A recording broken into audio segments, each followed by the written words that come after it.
Señor, gracias por tu palabra, porque tal como ella dice en Hebreos capítulo 4, es viva y eficaz.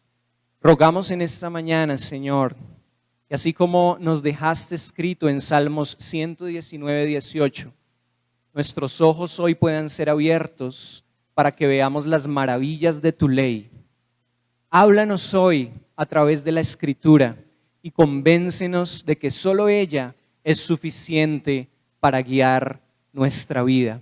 En el nombre de Jesús. Amén. Amén, hermanos. Hoy estamos celebrando el Día de la Biblia. Y este mes estuvimos hablando sobre Martín Lutero, un fraile alemán del siglo XVI, de la orden agustina, quien impulsó en Europa lo que hoy conocemos como la Reforma Protestante. Y vamos a hacer un breve repaso, hermanos, y vamos a entender mejor en esta mañana por qué en octubre celebramos el mes de la Biblia y hoy precisamente estamos celebrando y hemos preparado esta celebración para celebrar el Día de la Biblia.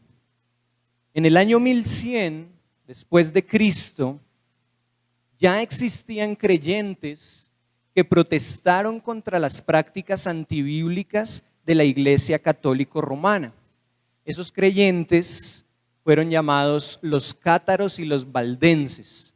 Eran unos campesinos italianos y ellos fueron desterrados de la ciudad de Roma por protestar en contra de las prácticas antibíblicas de la Iglesia Católica Romana.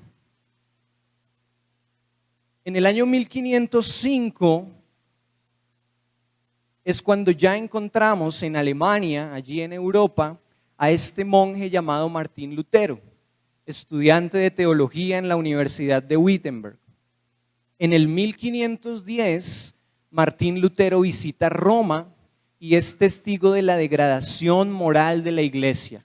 Dice la historia que mientras Lutero se desplazaba hacia Roma, en sus años de estudiante y también iniciando su proceso para ser profesor, él vio Roma desde lejos y se imaginó la Jerusalén celestial. Y él dijo, salve Roma, pero cuando llega a Roma se encuentra con una degradación moral terrible. La palabra de Dios era tergiversada, se vendían indulgencias, incluso los mismos frailes estaban en actividades sexuales vergonzosas en prostíbulos allí en la ciudad de Roma. En el 1517, Martín Lutero, ya plenamente convencido de la justificación solo por la fe, después de haber estudiado el libro de Romanos, más específicamente capítulo 5, versículo 1, justificados pues por la fe, tenemos paz para con Dios por medio de nuestro Señor Jesucristo. Y dice también la historia que después de estudiar ese pasaje, algo pasó en su corazón y él se convenció de la justificación solo por la fe. Es allí cuando clava en el 1517, clava 95 afirmaciones para debatir sobre la venta de indulgencias por parte de la Iglesia Católica. Así como muchos ponen hoy en su muro en las redes sociales, en Twitter, para debatir temas, así en esa época el Twitter era la puerta de la catedral en Wittenberg y él clavó estas 95 tesis para debatir sobre la venta de indulgencias. Mi esposa hace 8 días explicaba y hemos venido estudiando este mes qué eran o qué son las indulgencias. Esta palabra indulgencias tiene una raíz en el latín que es indulgentia y lo que quiere decir para la Iglesia Católica son favores o beneficios de Dios. Lo que ellos decían y dicen muchos hoy en día es que Dios le daba beneficios a las personas a cambio de algo. Esas eran las indulgencias. En esa época precisamente existía un hombre llamado John Tetzel, que era el más conocido vendedor de indulgencias en el tiempo de Martín Lutero. Y él tenía una frase para vender esas indulgencias. Decía, mientras la moneda cae en el fondo, un alma ya se está elevando al cielo. Entonces, ¿qué eran las indulgencias? Lo que decían ellos es que Dios sacaba las almas del purgatorio y daba salvación cuando la gente aportaba su dinero. Esas eran las indulgencias, favores que Dios ofrecía a la gente a cambio de dinero. Podríamos decir que hoy en día hay indulgencias modernas. De hecho, el Papa actual, el Papa Francisco, hace poco ofreció lo que llama la Iglesia Católica una indulgencia plenaria. Y la gente tiene que dar sus limosnas para adquirir esa indulgencia. ¿Existe eso dentro de la iglesia cristiana? Lamentablemente sí, hermanos. ¿A cuántos escuchamos hoy en día predicando, venga, entregue su dinero y pacte con Dios? Y Dios va a sanar a su abuelita. Dios le va a dar salvación a su esposo. Y eso no es lo que la Biblia enseña. Por eso, desafortunadamente, hasta la misma iglesia, que se dice llamar iglesia cristiana, ha participado en estas prácticas tan horribles. En el 1521, Lutero comparece ante el rey Carlos V en la dieta de Worms. Una dieta, hermanos, era una reunión, no es lo que hoy en día conocemos como dieta, o por lo menos no para ellos en su idioma. Una reunión en la cual comparecían las personas y debatían diferentes temas teológicos. Y esto ocurrió en el 1521 en la ciudad de Worms, en Alemania. A Martín Lutero se le hicieron dos preguntas. La primera, ¿usted es el autor de todas las obras que desacreditan las prácticas de la Iglesia Católica? A lo cual él respondió que él era el autor. Y la segunda pregunta era, ¿se retracta de todo lo escrito? Para esta respuesta, el cardenal Cajetán le dio 24 horas. Y lo que leemos en la historia es que durante esa noche él fue atacado tremendamente por el enemigo para negar su fe. Pero después de un día, la respuesta de Lutero a la pregunta, ¿se retracta de todo lo escrito?, fue la siguiente: renunciar a mis escritos sería como negar verdades cristianas antiguas. Retractarme sería fortalecer la falsa doctrina que ha humillado la conciencia de los creyentes. Soy humano y puedo errar. Dejen que mis errores puedan probarse con las escrituras divinas y yo me retractaré arrojando mis libros al fuego. Yo me convencí por las escrituras y por pura razón, no por papas y concilios que se contradicen entre ellos mismos. Mi conciencia se somete a la palabra de Dios. Ir contra la conciencia no es correcto jamás. No quiero y no me voy a retractar de lo que he escrito. No tengo elección. Dios me ayude. Y en ese momento, ¡boom!, nace una revolución conocida como Reforma Protestante. ¿Por qué se llamó Reforma Protestante? Porque era una protesta contra las doctrinas equivocadas que enseñaba la Iglesia Católica. Hermanos, lo que Lutero defendió en Worms en 1521, esta pequeña iglesia Torrefuerte en la ciudad de Bogotá, en el barrio Castilla, debe defenderlo hoy. Nosotros debemos defender la sola escritura o la sola escritura, una de las solas de la Reforma. Por eso nuestro título para esta mañana es Sola Escritura, la Biblia, la única autoridad del creyente. Y esta es la primera parte de este mensaje, porque dentro de 8 días vamos a continuar estudiando. Sola Escritura, la Biblia, la única autoridad del creyente. Ustedes pueden estar pensando, el Señor puso autoridades, los padres, los pastores, los líderes. Sí, más adelante vamos a profundizar en eso. Pero quiero que coloquemos ahí, la Biblia, la única autoridad del creyente, parte 1. Vamos a ver 4 implicaciones de esta verdad fundamental y no negociable para todo cristiano. Hoy vamos a ver 2 y dentro de 8 días vamos a ver 2 implicaciones de esta verdad, sola escritura, la Biblia, la única autoridad del creyente, parte 1. ¿Por qué debemos defender sola escritura o solo escritura? Esta frase sola escritura es una frase en latín, pero para nosotros hoy sería solo la escritura. ¿Por qué debemos defender esta afirmación?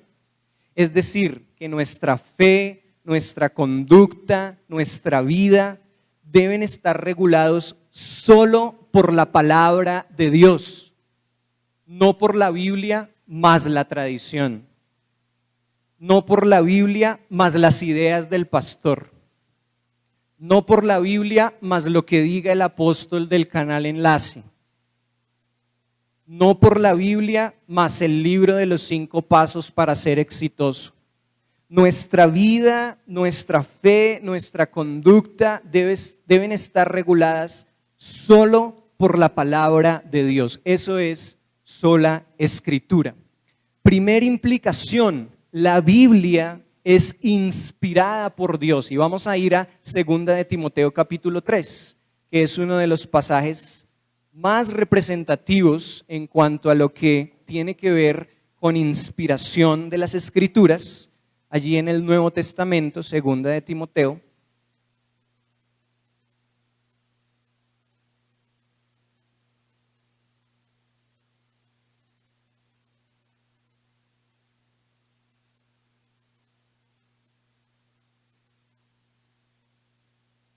Capítulo 3, versículos 14 al 17. Voy a leer esta mañana en la versión La Biblia de las Américas.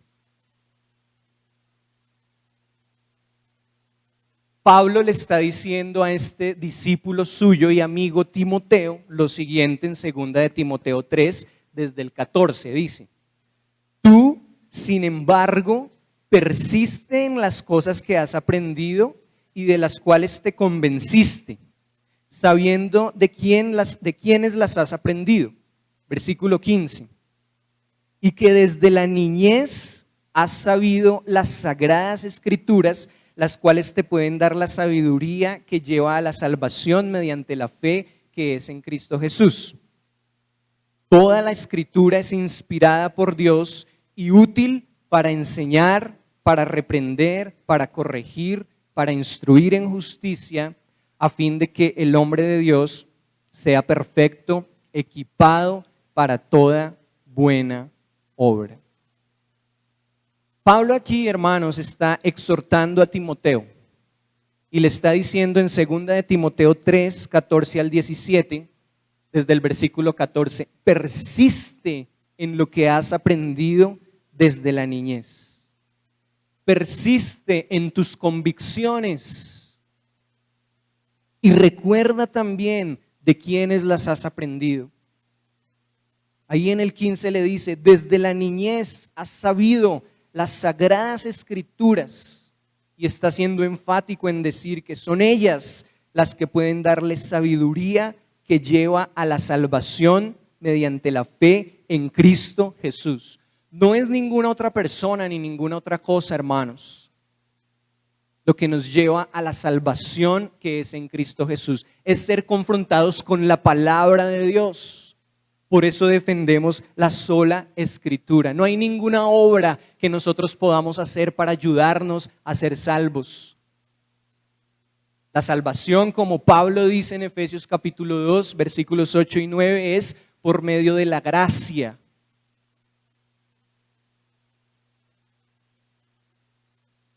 Dice en el 16, toda escritura. Y en este momento el apóstol Pablo se está refiriendo al Antiguo Testamento, porque aún el Nuevo Testamento no había terminado de ser escrito. Pero para nosotros hoy, hermanos, el canon está completo. Cuando hablamos de toda la escritura, de la escritura nos referimos a estos 39 en el Antiguo y 27 en el Nuevo libros, a estos 66 libros que son la palabra de Dios, y decimos toda escritura es inspirada. Y tengamos presente esta frase inspirada allí en 2 de Timoteo 3:16. Cuando nosotros pensamos en la palabra inspiración, nos imaginamos el arte, ¿no?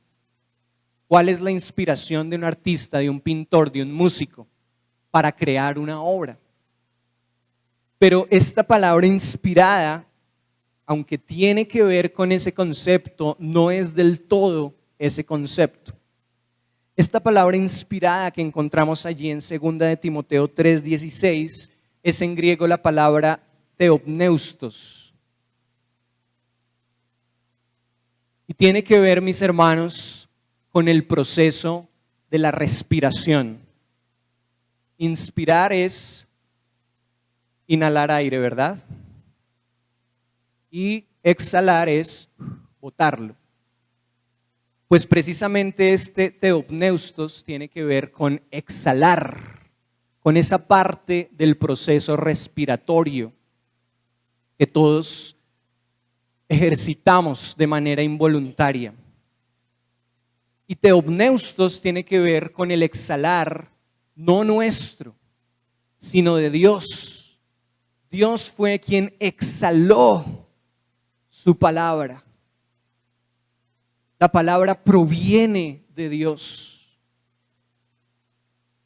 Otra implicación de esta palabra theopneustos, además de exhalada por Dios, es que toda la Biblia es inspirada o exhalada por Dios. No solamente algunas porciones de la Escritura como algunos piensan, sino que toda la Biblia, desde Génesis 1:1 hasta Apocalipsis 22:21, la palabra es inspirada, exhalada, proviene de Dios, es la palabra de Dios. Todas y cada una de las palabras escritas en este libro tienen un solo autor, que es Dios, y Él las comunicó de distintas formas a hombres quienes las escribieron. Por eso nosotros en nuestro programa de formación bíblica y teológica hemos decidido enseñar a los alumnos no que la Biblia tenga más de 40 autores, sino que la Biblia tiene más de 40 escritores, pero un solo autor, que es Dios, porque Dios comunicó su palabra a hombres de diferentes formas y ellos escribieron la palabra de Dios. Así que la Biblia de principio a fin proviene de Dios, es la palabra de Dios. Hermanos, ¿entendemos esto para darle el valor que ella tiene? Cada palabra, cada sílaba, cada frase es la palabra de Dios. Y recuerdo en este momento, porque todos nos hemos hecho esta pregunta, que vamos a estudiar más a profundidad dentro de 8 días, y es: Señor, ¿por qué a nosotros, los de este tiempo, no nos tocó escuchar tu voz de forma audible?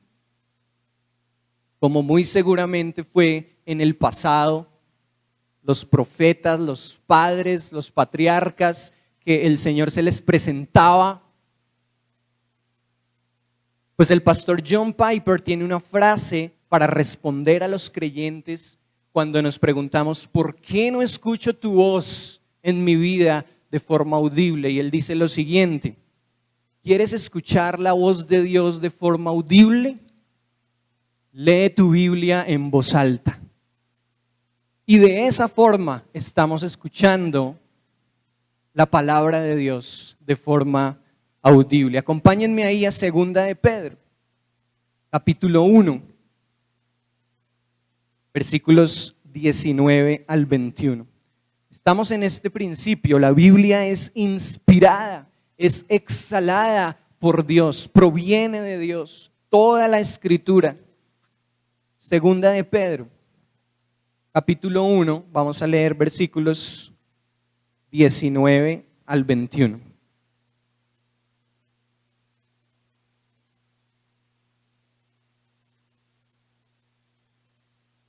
Dice la palabra de Dios en 2 de Pedro 1, 19 al 21.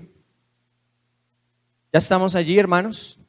Y así tenemos la palabra profética más segura, a la cual hacéis bien en prestar atención como a una lámpara que brilla en el lugar oscuro, hasta que el día despunte y el lucero de la mañana aparezca en vuestros corazones. Pero ante todo sabed esto, que ninguna profecía de la Escritura es asunto de interpretación personal. Versículo 21. Pues ninguna profecía fue dada jamás por un acto de voluntad humana, sino que hombres inspirados por el Espíritu Santo hablaron ¿qué? De parte de Dios. Y encontramos varias cosas, mis hermanos, interesantes acerca de la inspiración de las Escrituras, dicho por el apóstol Pedro. Lo primero es que esta es una palabra profética para nosotros hoy. Mis hermanos, cualquiera que hoy en día en esta comunidad o en cualquier otra se llame a sí mismo profeta, no es verdadero. Porque tenemos la palabra profética más segura. Que una persona me diga a mí cómo me va a ir mañana, o con quién me voy a casar, o cómo me va a ir en el trabajo, eso no es profecía, eso es adivinación. Y la adivinación es un acto diabólico. Pero tenemos la palabra profética más segura. ¿Por qué ocurre todo esto allí afuera en otras comunidades? Porque muchas veces no nos conformamos con leer nuestras Biblias y acabamos de dar un argumento para exponer que es la palabra de Dios, absolutamente toda, de principio a fin. Tenemos la palabra profética más segura y nos dice el apóstol Pedro: deben estar atentos y prestar atención a ella como una lámpara que brilla en un lugar oscuro hasta que el día despunte y el lucero de la mañana aparezca en vuestros corazones. Varios comentaristas bíblicos dicen que este versículo 19, cuando dice tienen que perseverar y prestar atención a esta palabra escrita profética más segura, como a una lámpara que brilla en un lugar oscuro hasta que el día despunte y el lucero de la mañana aparezca en vuestros corazones, lo que está queriendo decir es hasta los tiempos del fin, hasta que el Señor regrese. Hermanos, este libro debe ser, como vamos a ver dentro de 8 días, nuestra máxima autoridad. Y yo no estoy diciendo que nuestros pastores o líderes no puedan aconsejarnos, exhortarnos, ayudarnos.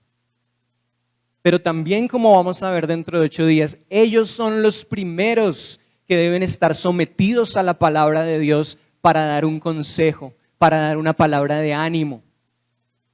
Porque solamente hay una palabra profética para nosotros hoy y es la más segura. Dice en el versículo 20, pero ante todo sabed esto, que ninguna profecía de la Escritura, nada de lo que aquí está escrito, es asunto de interpretación personal. Y aquí el apóstol Pedro nos está hablando sobre la interpretación de las Escrituras.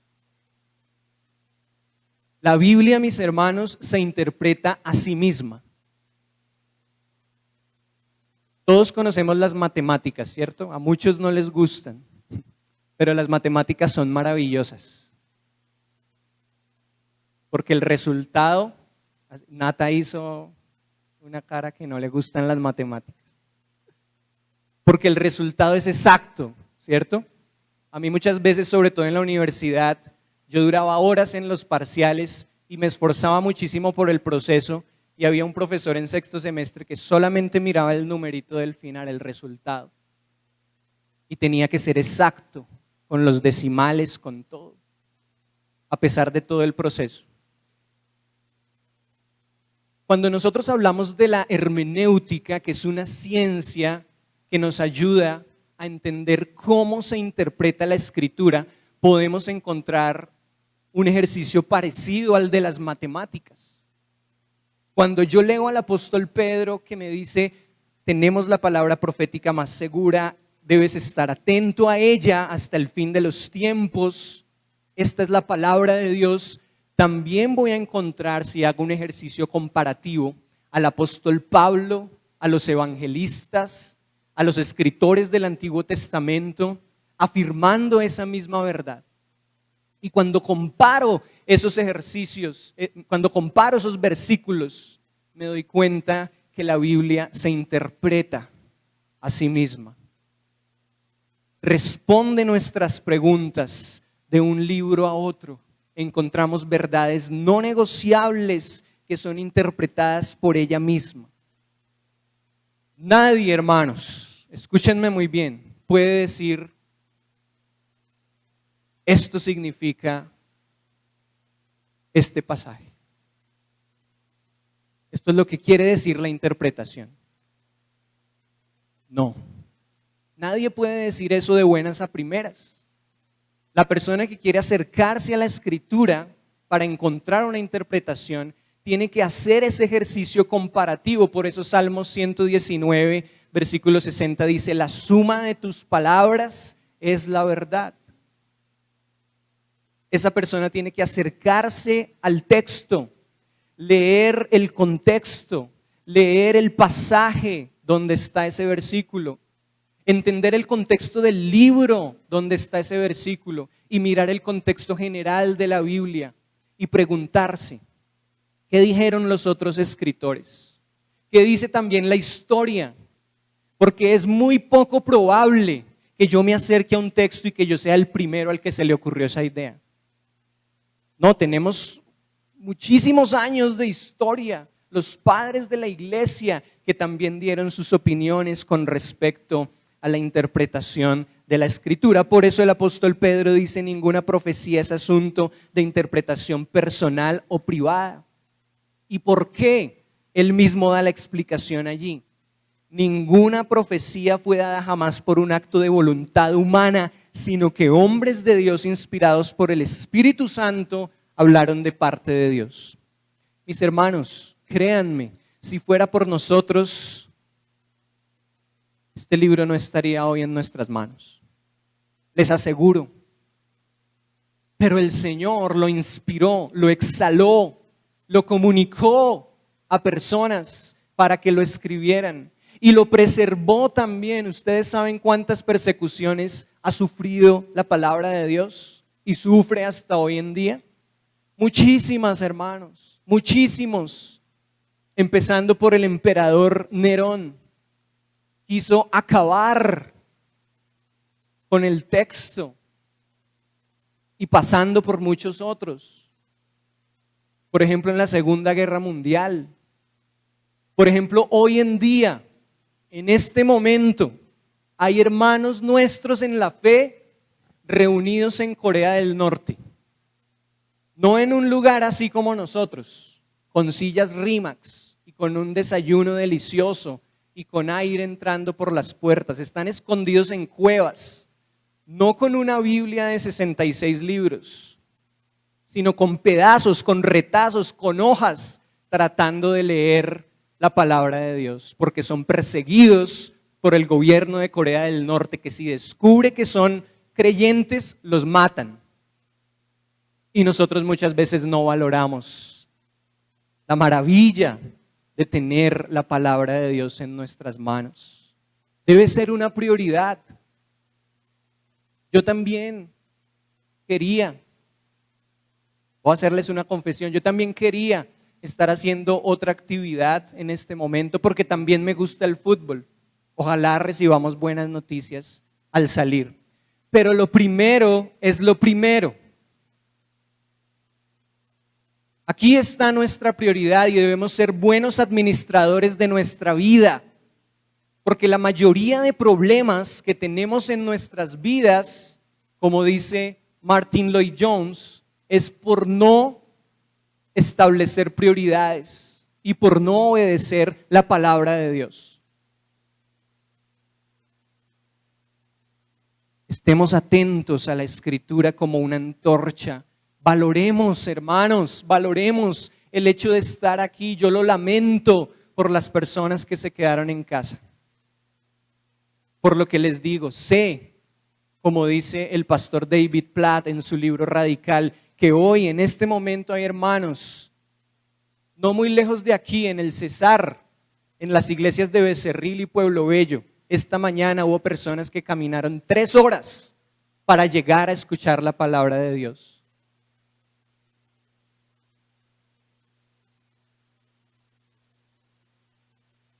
Vamos a ver este segundo principio para ir cerrando.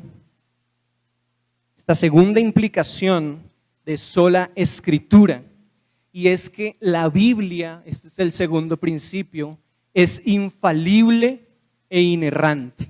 La Biblia es infalible e inerrante. Hay una diferencia, hermanos, y las personas que estudian en el programa de formación bíblico lo saben, que hay una diferencia entre la Biblia es infalible, pero también es inerrante.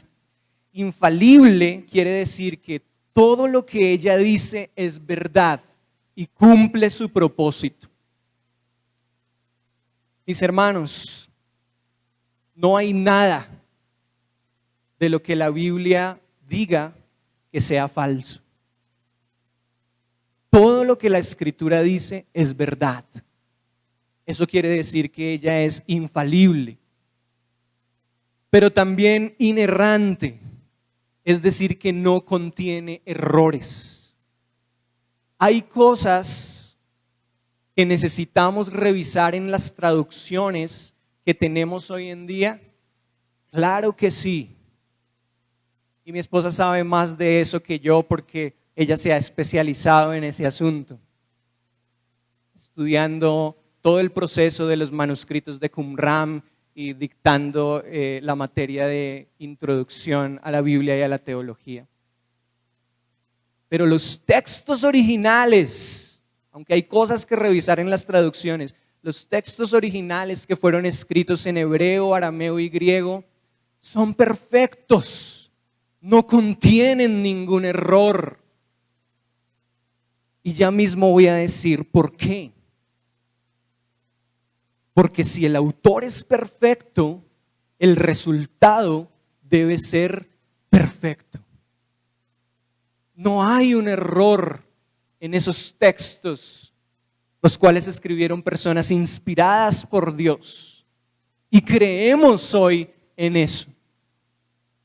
A pesar de todo el proceso de traducción, a pesar de todo el proceso del lenguaje en la historia mundial, creemos que lo que tenemos en nuestras manos es la palabra de Dios. Amén. Yo lo creo. Porque el Señor preserva su palabra y su mensaje. Por eso vamos a ir a Hebreos, capítulo 6, versículos 17 y 18. Ahí antes de Santiago. Vamos a leer Hebreos y estamos en este punto. La Biblia es infalible, todo lo que ella dice es verdad, pero también es inerrante, no contiene errores. Hebreos 6, 17.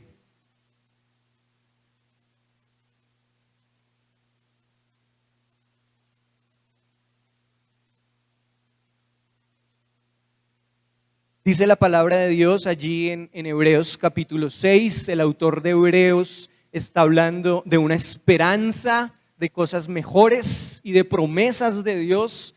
Y dice allí en Hebreos 6, versículo 17, por lo cual Dios, deseando mostrar más plenamente a los herederos de la promesa la inmutabilidad de su propósito, interpuso un juramento, versículo 18, a fin de que por dos cosas inmutables en las cuales es imposible que Dios mienta, los que hemos buscado refugio seamos grandemente animados para asirnos de la esperanza puesta delante de nosotros. Lo que dice el autor de Hebreos cuando está escribiendo acerca de esta esperanza que tenemos en Cristo es que Dios no puede mentir, Dios no miente. Por eso entendemos que su palabra es infalible e inerrante. Y hermanos, díganme ustedes si no, yo lo digo hoy, a mis 33 años, me he decepcionado de muchas personas a lo largo de mi vida y de mi ministerio también, pero nunca, y sé que no va a ser así hasta el día de mi muerte, voy a estar decepcionado del Dios en el cual he creído y de su palabra, porque su palabra es verdad. Acompáñenme también ahí a Tito. Tito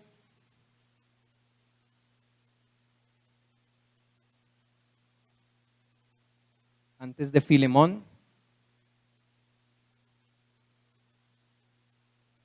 una carta corta.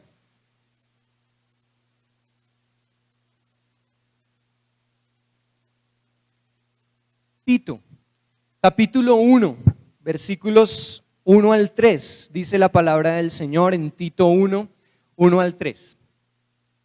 Pablo, siervo de Dios y apóstol de Jesucristo, conforme a la fe de los escogidos de Dios y al pleno conocimiento de la verdad, que es según la piedad, con la esperanza de vida eterna.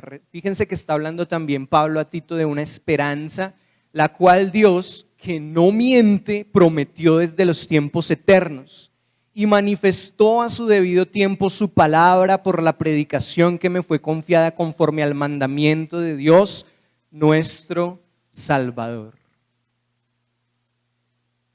La predicación de su palabra.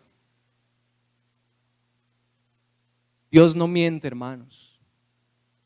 Yo digo hoy como dijo Martín Lutero: soy humano y puedo errar. En esta iglesia una de las cosas más importantes hasta el día que ya no tenga fuerzas para dirigir esta congregación, eso no quiere decir que voy a ser el pastor por siempre, pero hasta el día en que el Señor me tenga sobre esta tierra, voy a procurar que en Torrefuerte y cualquier otro lugar donde Dios nos lleve, sea predicada la doctrina de la palabra de Dios, la sana doctrina, la palabra de Dios pura. Y muy seguramente en ese proceso vamos a cometer errores. Queriendo predicar la sana doctrina, tal vez vamos a decir cosas que vienen de nosotros.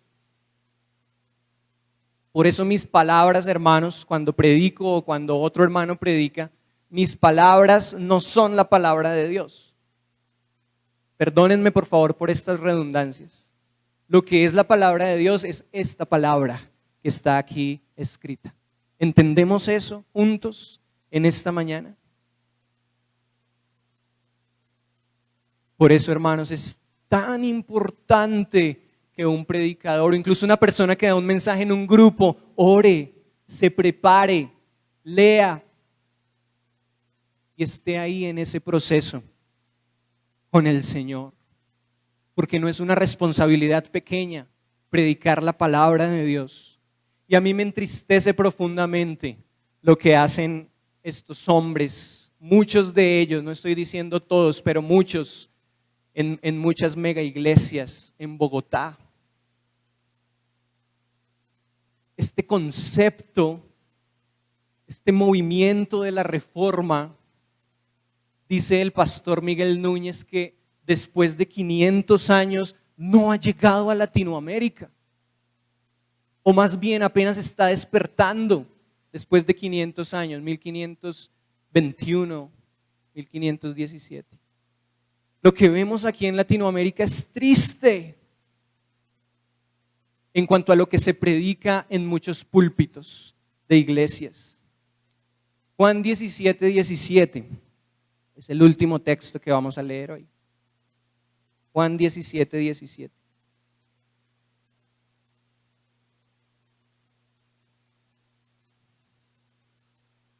Lo que encontramos en Juan 17 es que Jesús está orando por sus discípulos, ¿cierto? Y dice el versículo 17, el Señor pidiendo al Padre, el Señor Jesús dice, leámoslo todos juntos, dice, santifícalos en tu verdad, tu palabra es verdad. Y confiamos en eso, hermanos, en la total veracidad y fiabilidad de la palabra de Dios. Dentro de 8 días les animo a que no se pierdan la segunda parte de este mensaje, sola escritura, la Biblia, la máxima autoridad del creyente. Vamos a ver 2 puntos. La Biblia es nuestra máxima autoridad y la Biblia es suficiente. Amén. Oremos. Señor, gracias por este tiempo en el cual nos permites entender este concepto que debe ser llevado a la práctica por nosotros hoy, y es la sola escritura, la Biblia, la única autoridad del creyente. Señor, hoy creemos que la Biblia es inspirada en su totalidad por Dios, pero que también es infalible e inerrante, Señor. Y como vamos a ver en 8 días, es nuestra máxima autoridad y es suficiente porque es tu palabra, fue exhalada por ti, Señor. Cada versículo, cada palabra, como dice también Salmos capítulo 19, es un refresco para nosotros porque nos infunde aliento nuevo, Señor. Hoy te damos gracias por ella. Hoy pedimos por nuestros hermanos aquí en Colombia, en América, Señor, en Corea del Norte, en muchos otros lugares que están escondidos, intentando leerla y estar en comunión. Pero tú nos das hoy por tu misericordia la posibilidad de estar juntos y de celebrar que tu palabra es nuestra autoridad, es inspirada, no se equivoca. Te damos gracias, Señor, y bendecimos tu nombre en esta mañana. En el nombre de Jesús. Amén.